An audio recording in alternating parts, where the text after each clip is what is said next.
sweet love. What's up, guys, and welcome back to my channel.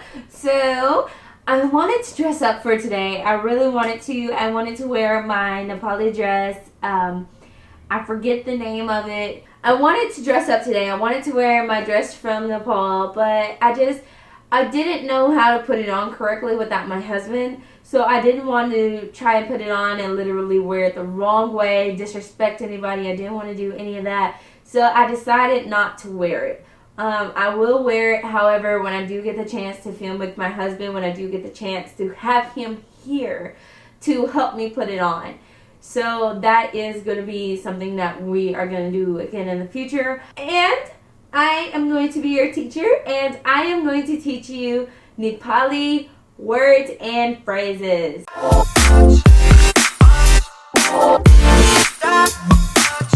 Yes, so I am going to be teaching you guys Nepali phrases and words. Some of them are going to be curse words, while other parts of them are just going to be phrases and words that you can use and say if you interact with somebody from Nepal. This video is not to make anybody mad or disrespect anybody's culture, anything like that. This is not to make fun of Nepalese people. This is not to make fun of Indian people. This is strictly, sharing and talking about words that I know from the Nepalese language, the Nepali language, as well as talk about things that I do speak and talk about with my husband, who is from Nepal, and maybe even dab a little bit into the culture or things that I've noticed that they do. I will say that, and I don't want anybody to get mad at me about it or anything like that. Remember, this is strictly for fun. This is strictly just to talk about it, just to share it, as well as me being American. I will pronounce some things wrong. I will say some things wrong, but just bear with me for this time as I do this. These are phrases that I've learned while speaking with my husband, my friends, my brother-in-law, sister-in-laws, and so I just wanted to share those with you guys first. So the first phrase that I learned was "Matapalan Vayagarchu" just strictly means I love you. It is the most formal, proper way to say it. So if you have pure respect from somebody, that is the way you would say it. Kana Kanuvo. That is one that I use with my parents, my parent-in-laws, all the time. The first thing that I ask them when I get on the phone with them is Kana Kanuvo, which just means, have you eaten? Have you eaten today? Have you eaten at all? Anything like that, have you eaten? I strictly ask that because I want to make sure that my in-laws are healthy. We don't do that here in America. I do know that there's a lot of different cultures and a lot of different countries that do ask people and family members, have you eaten today? Because they just want to know how their health is. And I really like that, and I feel as Americans we're kind of selfish with that because we don't check up on other people like that. But I do love to ask my parents that. Tere kam na garnu. Tere kam na garnu just strictly means don't work too hard. I wanted to learn this the first time that I talked to my parent-in-laws. I wanted to make sure that they didn't work too hard, and my husband did explain to me that that's not something that they usually tell their parents or tell people in Nepal. They want you to work hard. They feel like if you work harder, you earn more money, such and such, such and such. But I just want to make sure that they know that I'm worried about them, that I do care, and that I don't want them to overwork themselves. So I do tell my parent-in-laws, Tere kam na garnu, every single time I get off the phone with them, and make sure that they know that I care and I don't want them to work too hard. So another phrase is Tupaiko nam keho. Tupaiko nam keho just means what is your name? I use this when I meet new people from Nepal all the time. I use this, or I use the response to that, which is Mero nam keho. And I have a blank right there because you just insert your name. So if somebody were to ask you, Tupaiko nam keho, what is your name? You can reply back and say, Mero nam Simba ho. Or Mero nam Simba keho. And that just really means like, my name is Simba. And I use that one a lot as well. I make sure that when I introduce myself to them, that they know I can speak a little Nepali. Another one that I use is Maliali Nepali Bolchu. I use Maliali Nepali Bolchu to tell people I know a little Nepali. So that's literally all it means is I know a little Nepali. I do use that, however, to tell them that I know Nepali, because a lot of people, when they see me with my husband and my husband knows Nepali, they expect me to know. But my husband's a really great teacher, but we just don't have that much time to teach me Nepali. We don't have that much time for me to learn it. So there are some things that I learn on my own or with other people, as well as there are some things that he's still teaching me or teaching me currently. So another phrase that I learned came from my brother-in-law, Bashali. It is Japel Hanum. Japel Hanum just means, should I slap you? And what he would do to let me know what he was saying would be he would raise his hand. So he would raise his hand like this way or this way, and he would just go, Japel Hanum. And that's all it means is, should I slap you? And you just you just motion. Another phrase that I use and that my husband uses is utaja. Utaja, he uses when he's really frustrated with me, when I've annoyed him enough. So he'll go, utaja, utaja, go over there.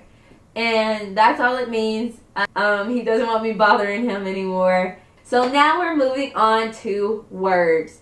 And I just want to give a big heads up that some of these words are curse words. They are curse words, so please be aware of that. And please, if you do not want to learn these curse words, then you can just fast forward through the video. You can leave the video now. I am not going to say the direct translation for these curse words. I will not. Strictly because I don't want to curse on my channel. Something that I feel like I should point out to you guys is that some of the curse words that are used in the Nepali language, they really use them to mess with each other or play with one another. So just like how we would curse each other out in a playful way, they do the same thing. So when I tell you guys some of the instances where these words are used, please do not think that I am saying these curse words as literal. I am strictly saying them for fun. So the first word that I will teach you guys is boca. Boca just means pervert. That's all it means. It just means pervert. The next word is muji. It means bastard. So it just means bastard. And the instance where I would use these two words is once they told me these two words, I was instantly like, I wanted to use them. Like, I want to use words to make sure I remember them, to make sure that I can, know when to say them. And the first instance that I use this word when I first met my husband in university. Him and my brother-in-law, Bashali, were the ones who taught me these words. So I would call my husband Boca Muji.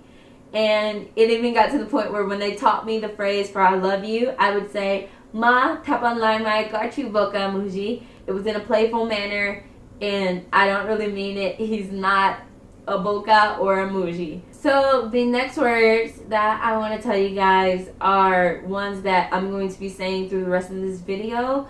So the first word is Nanda. Nanda I use all the time. I have wonderful Nandas. Nanda just means sister-in-law. That is literally all it means. I call all of my Nepali friends who are girls Nandas because I love them so much, and they might as well be my sister-in-laws. And I just feel like once I got married and in a relationship with my husband, that I instantly got this entire huge family. So I do call most of the girls who are my friends from Nepal sister-in-laws, aka Nandas. Didi is one that I use as well. So the next one is Dewar. So Dewar just means brother-in-laws. I have plenty of brother-in-laws. I love every single one of my brother-in-laws, and they're all my Dewars. So after the Nandas, the Dewars, and the Didis, I was taught by them the word Johnny, and Johnny just means go. So like Johnny Ho, do you want to go? Johnny Ho. So it just really means go, and then if I say like, if somebody asks me like, Johnny ho? Johnny. And I say like, let's go. I want to go.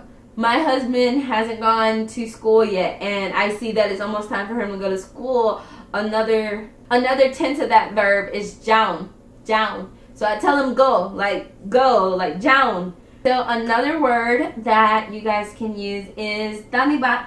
My husband and I use that all the time, just out of nowhere. It just means thank you. We can be handing each other a bottle of water, and all of a sudden, that's just says danibat. And like I said, it just means thank you.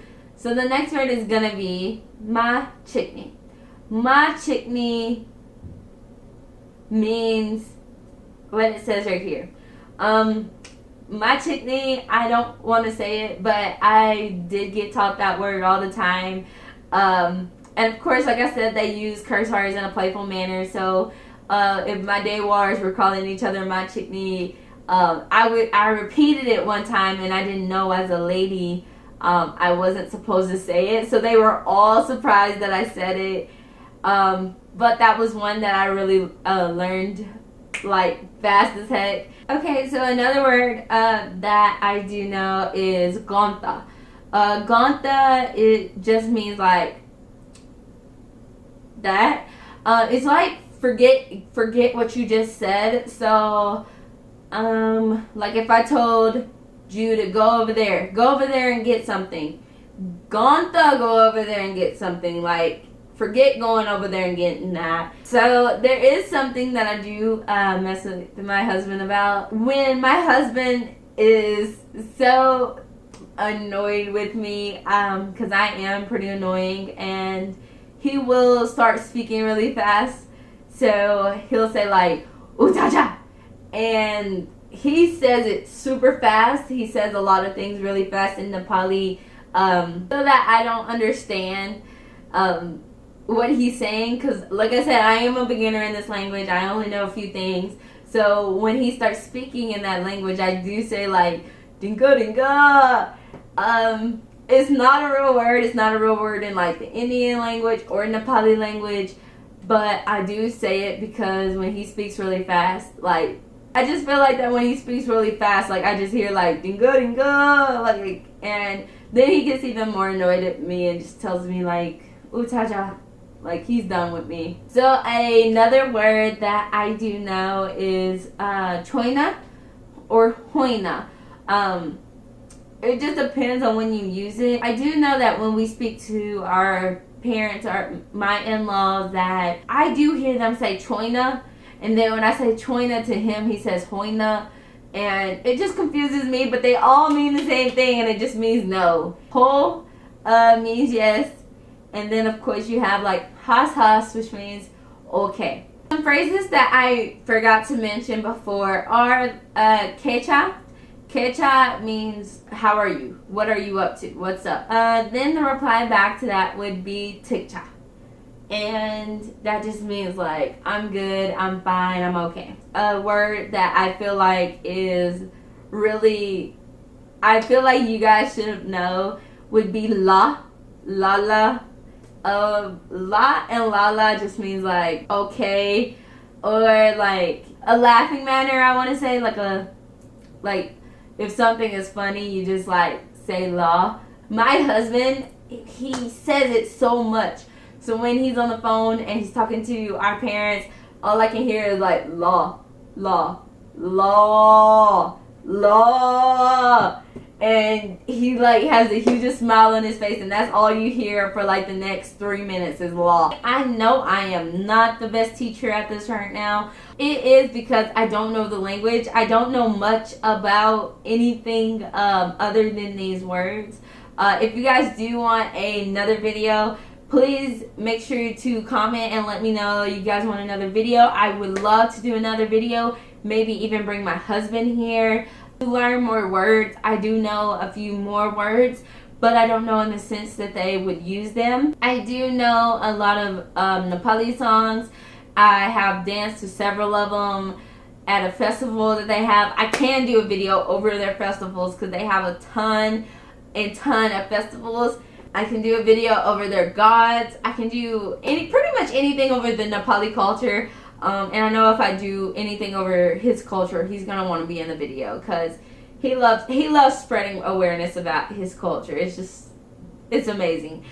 But I hope that you guys had fun with me today on Fun Time Friday. Please make sure to leave a comment, like, and subscribe to my channel, as well as push that notification bell to make sure you are here when I upload my videos. Don't forget to follow me on Snapchat, Instagram, and Twitter, and I will see you guys on the next Fun Time Friday. Bye-bye. Alrighty, guys, remember to like, share, and subscribe to my channel, and I'll see you guys in the next video. Out in the world.